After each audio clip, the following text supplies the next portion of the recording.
question, which was the Prime Minister very adequately addressed the question. Question number 4, Dr Russell Norman.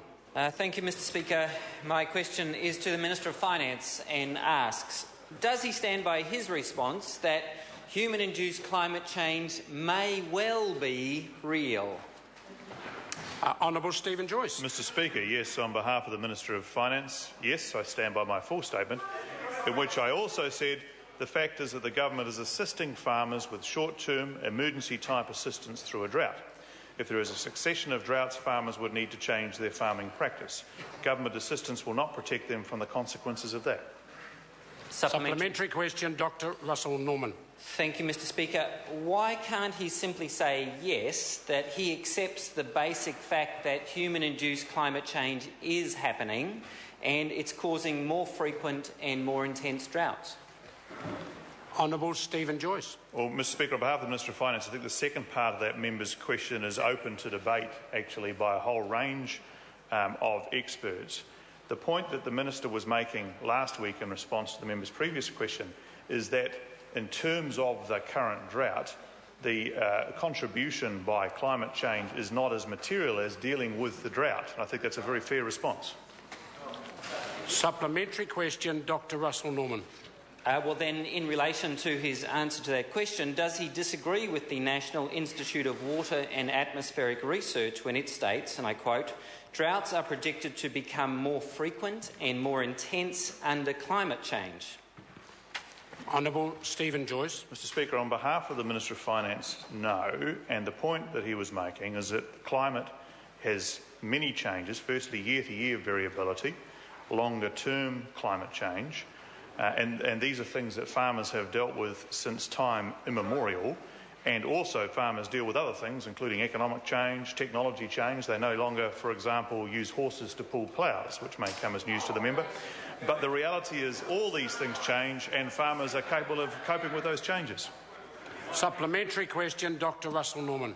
Does he think that 97.4% of climate scientists in an international survey who think that human-induced climate change is real were being far too definite, and maybe they should have said it just may well be happening? Honourable Stephen Joyce. Mr Speaker, on behalf of the Minister of Finance, I'm not sure which rabbit hole the member is trying to chase the Minister down at this point. There's no issue in terms of the work that's being done by climate scientists around the world. The only question is, A, this particular drought caused by climate change? And secondly, is the actual cause of it as relevant at this point as the mitigation measures that are taken to help farmers through it? And I think the Minister made the point that it was the mitigation measures that he was focused on. Supplementary. Supplementary question, Dr Russell Norman.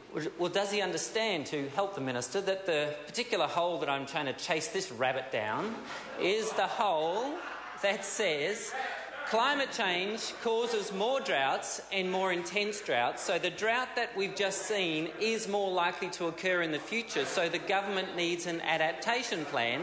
Does he have an adaptation plan? Honourable Stephen Joyce. Well, Mr Speaker, on behalf of the Minister of Finance, the reality is I don't think anybody yet knows whether this drought is a consequence of anthropomorphic climate change or not.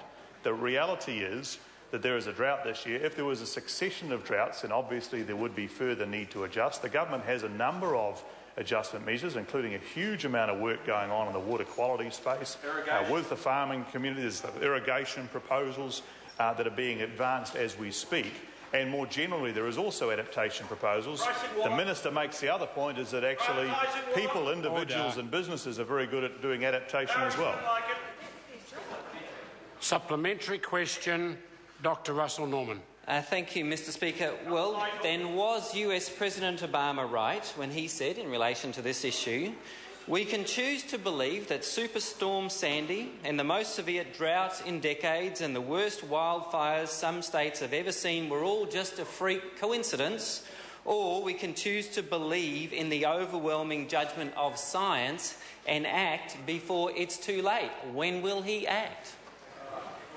Honourable Stephen Joyce. Mr Speaker, on behalf of the Minister of Finance, I'm not qualified to comment on the President's view of the Sandy storm, but what I would point out is that actually individual weather events, whether it's a drought or whether it's a flood, I would very much doubt that many scientists would link those to climate change. What they would link it to is a climate change over a period, and there's no argument with that. And again, I can't think why the member's wasting all the supplementaries on it. Question number 5, Nikki Wagner. Thank you, Mr Speaker. To the Minister of Health, what progress can he report on Christchurch Hospital?